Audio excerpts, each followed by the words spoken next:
Y'all know what's going on. It's time for another episode of Doing Time with Joe. I'm your host, Joe Bacon. Welcome to the show, y'all. The arrest of the postman was a story that defied all logic. He wasn't a radical, not a known extremist. He was just a mailman, a quiet, unassuming man from the suburbs who had declared a one-man war on the federal government. The city and the country was in an uproar, trying to understand what could turn a man like Arthur into a bomber. His trial was a national spectacle. He didn't fight the charges. He confessed to everything. He used the witness stand not as a place of defense, but as a pulpit. He told his story.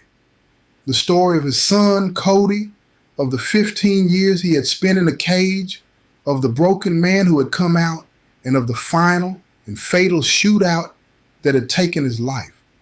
He spoke not as a terrorist, but as a father who had been pushed to the breaking point by a grief so profound it had consumed his entire world. He indicted the entire system, the war on drugs, the mandatory minimums, the brutal and dehumanizing conditions of the prisons. "You took my son long before that bullet did," he said, his voice quiet but shaking with a righteous fury. "You turned him into a monster. And then you killed him for it. I did not bomb a building. I just returned the mail." His words were a powerful and damning indictment, and for a moment the world listened. There were editorials, talk shows, debates. He had forced a conversation that the country did not want to have.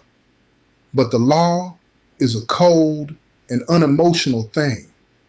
He had committed an act of domestic terrorism. And the judge, a man who represented the very system Arthur had attacked, threw the book at him. Life in a federal supermax facility. No possibility of parole. It was a death sentence. As they led him away, he looked at his wife, her face a mask of a quiet and heartbreaking grief.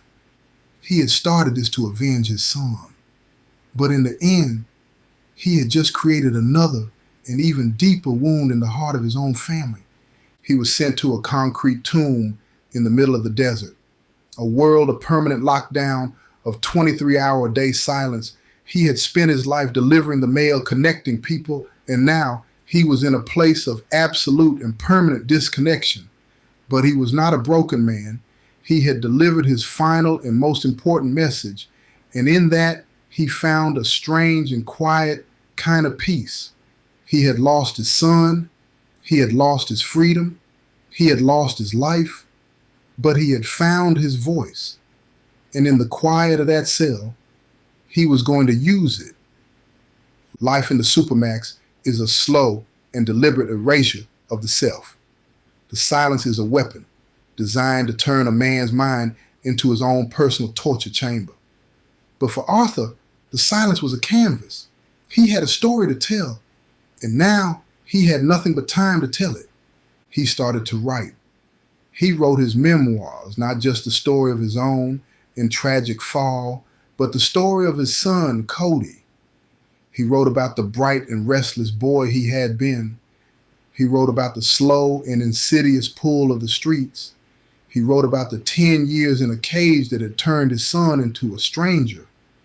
And he wrote about the final and fatal shootout that had been the inevitable end to a life that had been stolen long before the final bullet was fired. His writing was a raw and honest and brutal look at the human cost of the American justice system. He didn't write as a political radical. He wrote as a father who had lost his son and who was trying, in the only way he knew how, to make sense of a senseless tragedy. On the outside, his wife Mary was on her own and quiet journey of transformation. She had lost her son and now her husband. She was a woman adrift in a sea of grief. But Arthur's trial, his words, had ignited a spark in her. She had been a quiet and unassuming woman her whole life. But now she had a story to tell too. She started to get involved in the prison reform movement that had sprung up in the wake of her husband's trial. She started to speak at rallies, at community meetings, Her voice was quiet, but it was powerful. She was the human face of the tragedy, the forgotten victim of a system that creates an endless ripple effect of pain. She and Arthur wrote to each other every day, their letters a lifeline across the vast and indifferent expanse of the federal prison system. They were no longer just a husband and a wife. They were partners in a new and unlikely cause. Two quiet and ordinary people who had been thrust into an extraordinary and tragic circumstance and who were now fighting in their own and different ways for a more just and compassionate world. Arthur's writings, smuggled out of the prison piece by piece, were collected and published by a small and radical press. The book, titled The Postman's Rage, did not become a bestseller, but it became a sacred text for the reform movement. It was a powerful and human indictment of a broken system. Arthur had become a symbol, a quiet and unlikely revolutionary, a man who had lost everything, but who had in the end found a voice that was more powerful than any bomb. The years in the Supermax were a long and quiet postscript to Arthur's life. He grew old in that concrete box. His only connection to the outside world, the letters from his wife, and the occasional news clipping about the reform movement that had sprung up in the wake of his trial. He had become a symbol, a martyr, a ghost. The man himself, the quiet postman who had loved his son too much, was gone, erased by the weight of his own and tragic legacy. He died in that cell, an old man of 75. His death was a small and quiet event, a footnote in the story of the man he had become. But his words lived on. His book became required reading in sociology classes in law schools. His story became a parable, a cautionary tale, a permanent part of the ongoing and difficult conversation about justice and injustice in America. His wife Mary became a force. She took her own and profound grief and she turned it into a weapon of peace. She fought for the families, for the children, for the forgotten. She became the conscience of a system that had none. And this story, the story of the Postman's Rage, it's a hard one because it ain't got no heroes. It's just got victims. Victims of a system that is designed to break, not to heal. Victims of a society that is all too willing to throw away its broken men. Arthur was not a hero. He was a man who was consumed by his own grief and who, in his rage, committed a terrible and unforgivable act of violence. But he was also a man who was a product of a system that had pushed him and his son to the breaking point. In his story, it's a question. What is justice? Is it a quiet and orderly system of rules and laws? Or is it a messy and complicated and sometimes violent cry for humanity that has been lost? I don't have an easy answer to that question. All I know is Arthur, the quiet postman, had delivered his final message, a message that was written in fire and in grief and in a profound and tragic love, a message that the world even now is still struggling to understand. The final chapter of this story is a quiet one. It is a story of a legacy, not the one Arthur had intended to leave, but the one that grew in the cracks of the wreckage he had created.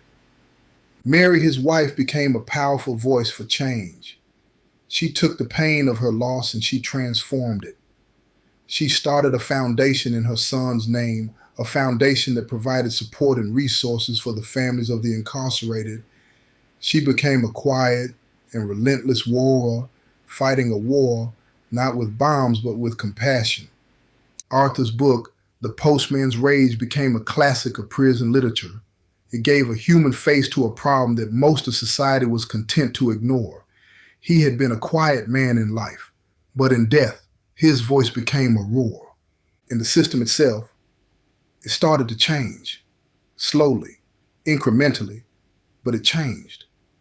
The conversations that Arthur's trial had started led to new laws, new policies, A small but significant shift in the way the country thought about its prisons and the men and women who inhabited them. It wasn't a revolution. It was just a start that had been bought and paid for with the lives of a father and a son. And it's a reminder that sometimes the most profound changes are born from the most profound tragedies, that the cry of a single and broken heart can sometimes be loud enough to wake up the world. Arthur had lost everything, but in the end, his story, his rage, his grief had become a catalyst for a change that was bigger than himself. He was no longer just a postman or a bomber or a prisoner. He was a part of a larger story, a story of a long and slow and often painful march toward a more just and compassionate world. And in that, he had found a strange and unexpected and ultimately profound kind of redemption. And so we come to the end of the line. The story of a quiet man and a loud and final act. A story that reminds us that the line between a good man and a monster is sometimes just a single and unbearable loss. Arthur was not a terrorist. He was a father. And in his grief, he did a terrible thing. But his story forces us to ask a hard question. What is the greater violence? The act of a single and broken man lashing out at a system he can no longer bear? Or the quiet and ongoing violence of the system itself? The system that chews up and spits out generations of young men, that leaves families broken and communities shattered. I ain't got the answer to that. All I know is Arthur's story is a tragedy. A story of a man who loved his son so much, he was willing to burn down the world to avenge him. And in doing so, he became a part of the very system of violence he had come to despise. But his story is also a story of a strange and unlikely legacy. His act of destruction, as misguided as it was, sparked a movement of construction, of healing, of hope. He had thrown a bomb into the heart of the system, but the result in the end was not just more wreckage. It was a new and more urgent conversation, a new and more powerful demand for change. And that is a legacy that is as complicated and as contradictory as the man himself. A legacy of a quiet postman who delivered one final and explosive message, a message that is still echoing, still challenging us, still demanding that we find a better way. A way to build a world where a father's love doesn't have to end in a blaze of glory, but in a quiet and simple and peaceful embrace. This has been another episode of Doing Time with Joe. I'm your host, Joe Baker, and I say peace, y'all.